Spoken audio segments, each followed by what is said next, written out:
call it rapid fire. And thank you for helping us decipher the world of relationship and conflicts. And I do appreciate whatever you're doing. So in the rapid fire, I usher something, and just tell me whatever comes to your mind. Okay, so we know how the rapid fire works, and if you want to emphasize more, feel free. But I think so. Okay, good. Let's do that. Sounds like fun. So social media. I worry about it. I'm concerned about it. And I think what happens is it activates people's desire to present an image. And we use the example that on Facebook, I may show me and my family in front of the Eiffel Tower smiling, but I don't share that the trip was a disaster. And it may, and then we start to compare ourselves and say, well, everybody else looks happier than I am. And when we get this sort of fakiness that goes on, everybody loses. EQ. EQ is crucial.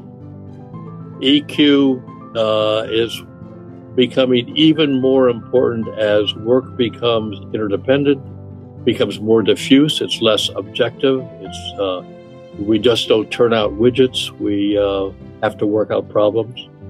By the way, I think that the course that we teach at Stanford is the best way to learn EQ, because a crucial dimension of EQ is being in touch with your feelings and using them appropriately.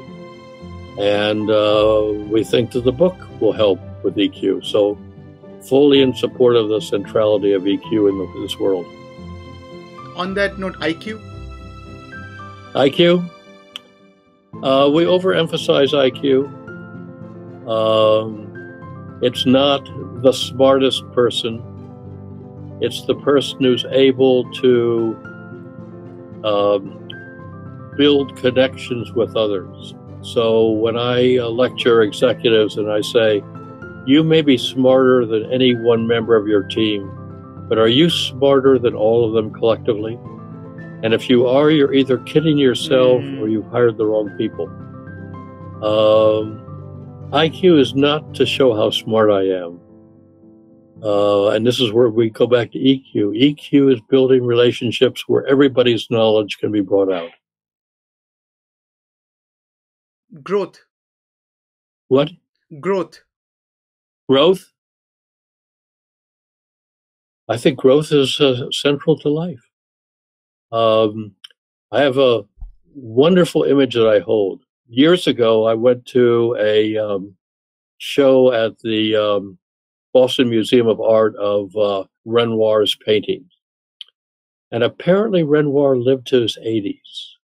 And the last words as he was dying was, that's the way to do it. And I've loved that, because he now had a new growth idea of how he wanted to paint. And you knew if he lived 2 more years, he would have ended his life that way again. So I want to end my life always learning, always growing. And if I come back again, one of the best ways to grow is to have a relationship which says, hey, David, you're limiting yourself. Why are you doing that?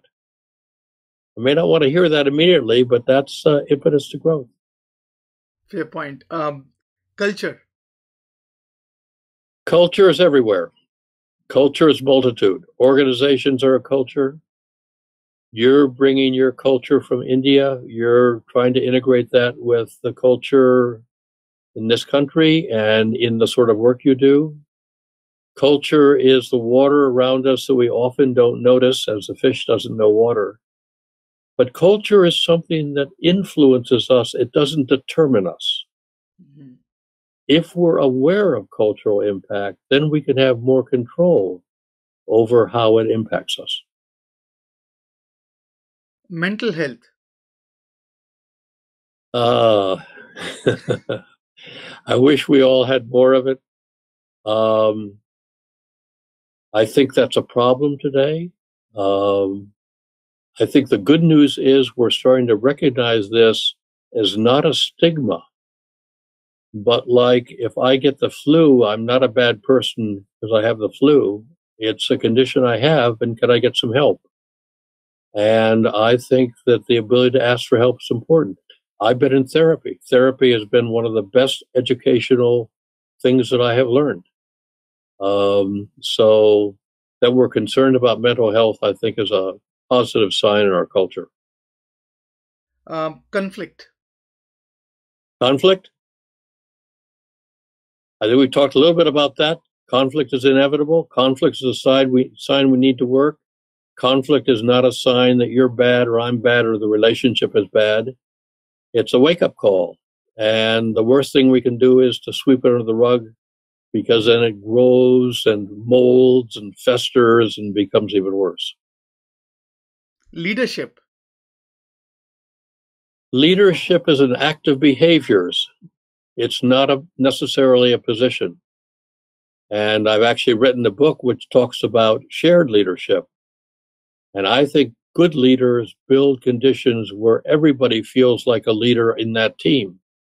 If we define leadership actions as taking initiative, holding the larger viewpoint, wanting to improve things, we all could be leaders, whether we have that title or not. Future of relationships.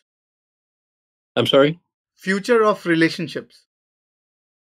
I think we're going to find them becoming even more central, because we're hopefully moving to an economic world where we don't have to devote 80 hours a day just to get food on the table.